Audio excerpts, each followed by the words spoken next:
Parashat Mishpatim, vidéo numéro 2. La Torah nous enseigne que celui qui provoque un dégât corporel à son ami, on va le punir. C'est quoi la punition? Nefesh tachat nafesh, âme pour âme, aïn tachat aïn, œil pour œil. Je traduis sans lire le parasha, mais sans lire le pasouk, mais dent pour dent, main pour main, pied pour pied, brûlure pour brûlure, plaie pour plaie, blessure pour blessure. C'est ce qu'on appelle la loi du talion. Mais en réalité, tel que on explique la loi du talion, qui est vraiment dans le sens propre du terme, c'est tout à fait faux. C'est contraire, c'est même contraire à l'esprit de la Torah. Comme la Gemara a dit. D'ailleurs, on sait qu'il y a Torah chez Birtav et Torah chez Béalpé. La Torah écrite et la Torah orale. La Torah écrite n'a aucun sens sans la Torah orale. On ne peut rien comprendre. Comme la Gemara nous dit que Hillel, il y a un non-juif qui voulait se convertir, il a dit à Hillel, j'accepte la Torah écrite et pas la Torah orale. Le premier jour, Hillel lui a enseigné Aleph, Bet, Gimel, Dalet, et le deuxième jour, il a inversé. Le Aleph, il a lu He. Alors on lui dit, le guerre, mais hier tu m'as dit l'inverse. Il m'a dit, tu vois, c'est pas possible une Torah écrite sans une interprétation orale. Et d'ailleurs, nos sages nous disent que ici, c'est pas le sens qu'on va faire au mazik, à celui qui a provoqué le dégât. On va pas lui refaire ce qu'il a fait à son ami, mais il va devoir payer tous les dégâts qu'il a fait. Il y a 5 facettes. Le nézek, donc la valeur du dégât lui-même, combien l'homme vaut en moins. Ripouille, devra le guérir. Chevet, ce qu'il perd en moyen par le fait qu'il ne peut plus travailler. Bochette, la honte qu'il a eue. Et Tsahar, le fait même qu'il a eu de la peine, que ça lui a fait mal. Mais au fait, bien que la Torah elle emploie des termes qui veulent dire dent pour dent, mais Chachamim nous interprète, et c'est Moshe Rabbeinu, au moment même où il a donné la Torah, il nous a dit, c'est ça l'interprétation, que ça veut dire seulement payer. D'ailleurs, la Gemara, dans Masechet Bava Kama Perek HaChovel, elle ramène 6 ou 7 explications, je ne me souviens pas le nombre, mais il y a plusieurs explications, plusieurs preuves pour nous dire que on ne va pas traduire le pasouk, on ne va pas expliquer le pasouk dans son sens littéral, mais ça veut dire payer de l'argent. C'est par les moyens Yud Gimel Midot Shatora Nidreshet Bahem, parce qu'il y a des façons d'interpréter la Torah. Et selon les façons d'interpréter la Torah, on déduit que ça veut dire payer. Mais demande le Chazon Ish, si la Torah, ce qu'elle veut, c'est qu'on paye, pourquoi la Torah a-t-elle décrit d'une façon qui nous laisse une erreur, et au fait qui est fausse? La Torah te dit dent pour dent, mais au fait, on ne va jamais déraciner la dent à celui qui a déraciné la dent de son ami. Alors, pourquoi la Torah nous enseigne quelque chose de faux?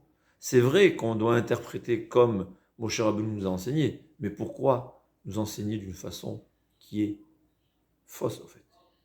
D'ailleurs, on dit que Carter, dans le traité de paix, il a rencontré Begin, il lui a dit, comment vous les Juifs, vous avez réussi à transformer le sens du verset. C'est-à-dire, lui, pour lui, si c'est écrit dent pour dent, on ne peut pas expliquer autrement. Ça me rappelle, c'est écrit la face de Moshe Rabbeinu qui est Karan or panav. Karan, en hébreu, ça veut dire qui a brillé. Que Moshe Rabbeinu, sa face brillait, illuminée comme un soleil. Alors apparemment, certains ont mal traduit. Karan, on peut lire par Keren, qui veut dire une corne, comme en français. Et donc c'est pour cela qu'il y a, je pense, on a sculpté Moshe Rabbeinu dessiné avec des cornes. Moshe Rabbeinu n'avait pas de cornes. Mais voilà, c'est-à-dire des fois, quand on n'a pas de tradition orale, eh bien Keren, Karan, on va lire comme corne, alors qu'en fait ça veut dire briller. Mais là aussi, je reviens à notre cas, comment ça se fait que la Torah enseigne d'une façon qui est sa trompe? Dit le Chazon Ish, la Torah nous enseigne qu'est-ce que la personne mérite. Quand la Torah dit Aïn Tachat Aïn, la Torah nous dit que celui qui a provoqué un dégât à son ami, au fait, il mérite d'avoir exactement ce qu'il a fait à son ami. C'est ce qu'il mérite. Dent pour dent, main pour main. C'est ce qu'il mérite. Mais concrètement parlant, c'est pas ce qu'on va faire. Pour plusieurs raisons. La première des raisons, c'est que ça ne répare pas ce qu'il a fait à son ami. Mais, en réalité, il devrait avoir ça.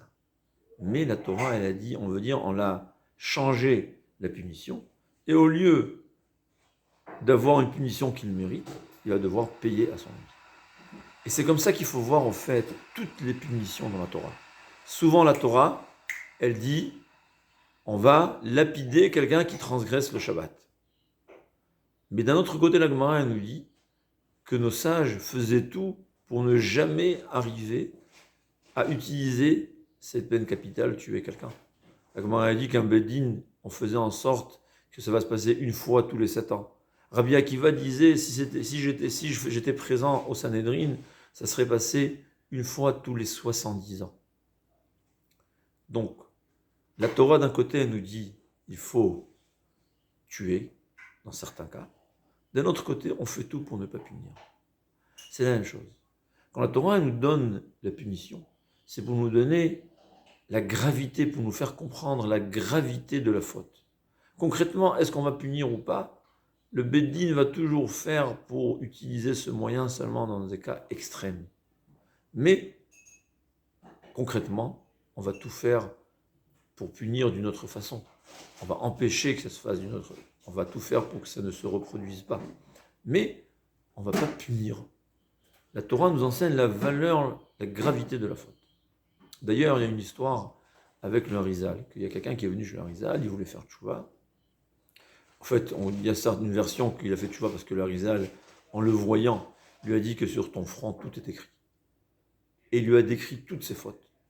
Ça a réveillé l'homme, et il a fait tchouva.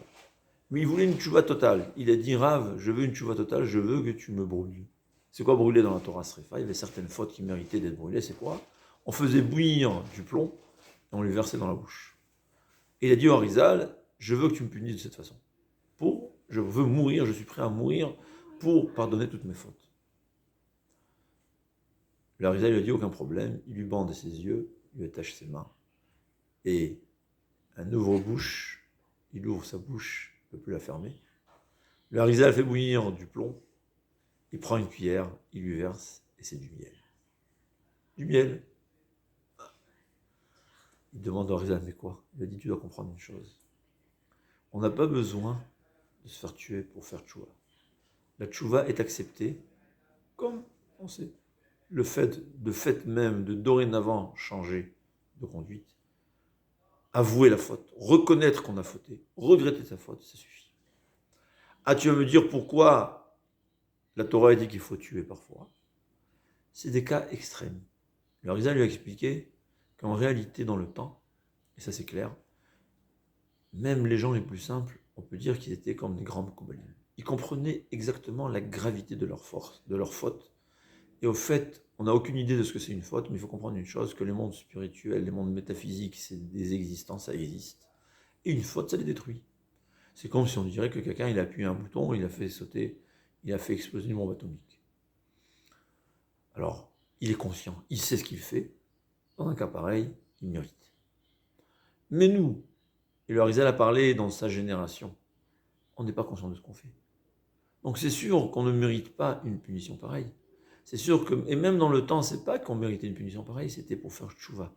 C'est pour pardonner la faute qu'il fallait se faire punir de cette façon. Mais aujourd'hui, on n'a pas besoin de ça. Akadosh Baruch Hu n'a pas besoin de nous punir pour réparer notre faute. On fait tchouva et ça suffit. D'ailleurs, il y a une coutume que Erev Kippour, on prend une ceinture, on donne 39 coups sur l'eau de quelqu'un. Est-ce que ça va faire quelque chose à quelqu'un? Est-ce que c'est ça une punition? Dans le temps, il y avait certaines fautes, il fallait 39 coups. On le fait à Kippour, on prend une ceinture et on caresse avec la ceinture 39 fois. C'est ça, ça va remplacer 39 coups. Non, ça ne remplace pas. Mais on n'a pas besoin aujourd'hui de recevoir 39 coups. Et jamais on n'a jamais cherché à punir. On a toujours fait pour punir le moins possible. Évidemment, Chachamim faisait tout pour qu'il n'y ait pas de faute. On faisait tout pour faire tchouva aux gens. Mais la punition, c'était dernier recours. C'est ce qu'on voit de Chachamim. Une fois tous les 100 ans, ou une fois tous les 70 ans. Mais la Torah, ce qu'elle nous enseigne, c'est la gravité de la faute. C'est la même chose ici. La Torah nous enseigne qu'est-ce que l'homme mériterait. Concrètement, on va s'arranger. Ça ne veut pas dire que la faute n'est pas grave. La faute est grave et on va y regretter même la moindre petite faute qu'on fait. Mais à savoir, la tchouva est très facile. Kol tov.